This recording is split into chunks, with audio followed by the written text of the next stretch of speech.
The Trinidad and Tobago Cancer Society is having a global relay for life. You just saw some details on screen. And here to share more with us this morning is Dr. Asante Le Blanc. Good morning. Good morning. How are you?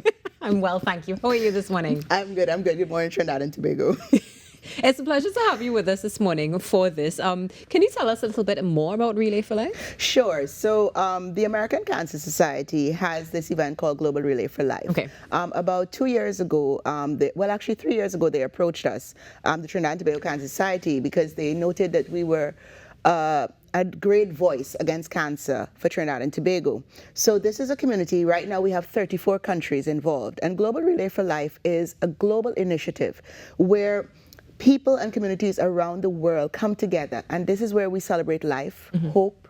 We remember the ones we've lost to cancer, but most importantly, what we're doing is empowering everyone to fight against cancer in any way that we can. So this is an amazing event. What happens is every year, the country will choose a national hero for hope. Okay. In this case, we have Darius Emmerich, who is our hero for hope, our global hero for hope this year, and he's a colorectal cancer survivor. And then you choose activities. Okay. So there's a specific format, but you can choose any activity you want for that Relay for Life.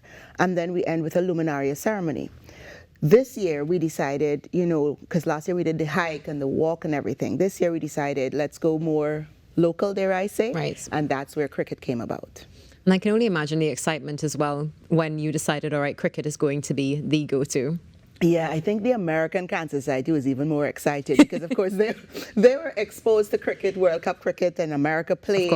And so, I mean, we were very clear with them when we signed on to be a partner with them that we wanted to ensure that it was always going to maintain our cultural identity. So when they heard about cricket, they were like very excited. And I must say, I'm not the best cricketing fan around town. I love cricket. Don't know much about it, but I'm learning slowly. But the World Cup itself was very invigorating. CPL is coming up. So we thought, why not? This is a great opportunity. It is a great opportunity. And of course, for all of those who are going to be involved. Now, before we get to that, we would say one of the main things, of course, is to raise awareness. But what other objectives are there for this cricket match? To raise funds.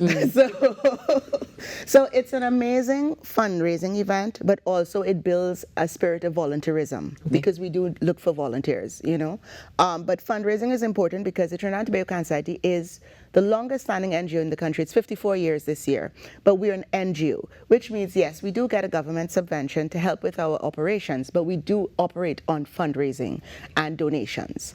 That being said, when we raise funds, our funds go toward increased screening to underserved communities because we are big on screening and education, and also our campaigns, no smoking, no vaping, for example, and really empowering the country through education and empowering them to get screened for the cancers we can screen for, because early detection is our best weapon against cancer right now. It really is. I love the way you described it as well, a weapon against cancer, because we hear this all the time, but I've never heard it spoken like that before. I spoke to a cancer survivor years ago, and she was like, I don't like to use the word fight because it seems so negative. Yes. But it just seems that cancer is coming at you like a freight train with no brakes. And so we do have to be, it's a negative term in terms of fighting, but it's also positive because it shows that we have the oomph, so to speak, to fight back. I couldn't agree with you more, definitely. Let's speak a little bit more about the After Dark Luminaria ceremony. Luminaria ceremony, yes. Yeah. That is, I think, one of my favorite aspects to Global Relay for Life, but it's bittersweet. So this is where we have it's a ceremony where we have certain things that have to be said in terms of who we remember and who we honor, but it's really about honoring the caregivers, honoring the survivors, honoring those that we've lost, remembering them. So it's a very silent and soul-searching, dare I say, ceremony where we have bags with little lights in them, and you can write on the bag. For example, I write for you don't start to cry yet.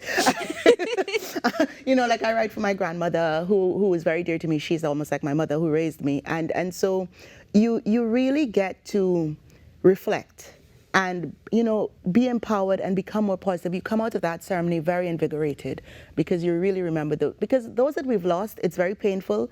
We miss them, but they are the ones that allow us to do better. Yeah. Because we see from how they died, we're allowed to do better research and so forth. Agreed, 100%. Now, quite interesting, as you just mentioned that ceremony. Who can come to this? Is there a cost involved, that sort of thing? Right, anyone. So the cricket fat match happens from 2 to 6 at Skinner Park, right? Down south. So we're going down south.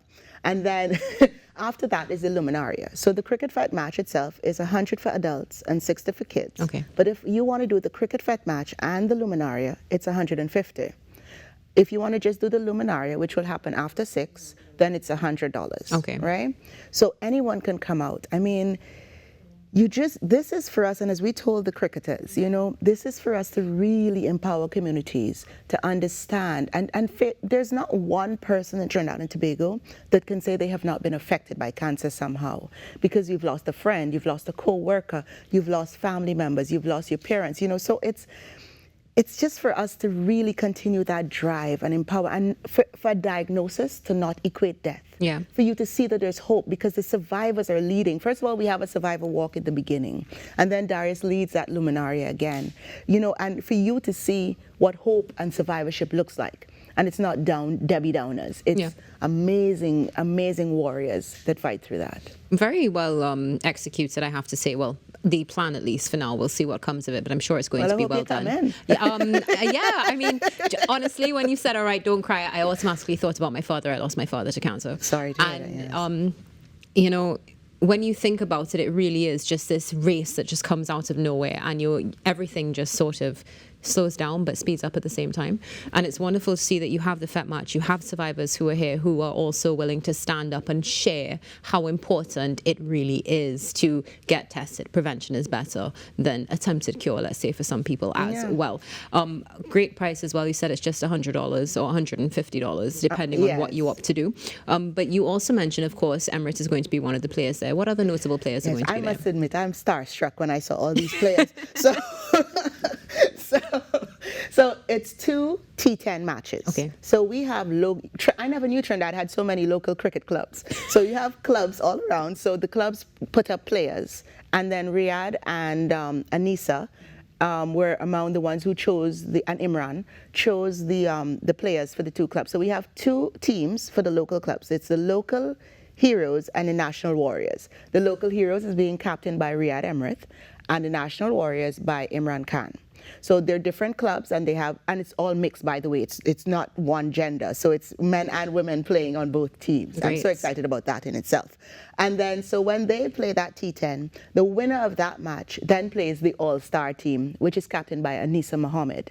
So then in the All-Stars, we have Renicia Boyce, you have Kirby, you have, I always pronounce his name wrong, but I think it's Keon Otley. You have Lendell Simmons, to mention a few. So I got myself in trouble pronouncing their names. But so it's an amazing, it was just amazing to see them come out.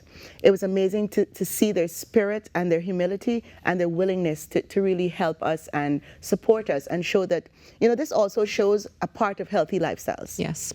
So it's about exercising, it's about cricket. And, the reason we want mixed teams is because cancer does not discriminate. And therefore, that they were having a discussion, should we use a hard ball? Should we bat with a left hand if you're a right-hander because it's a woman and a man? I was like, cancer don't care, so just do what you want to do and let the women show their bit. And so it was hilarious to see.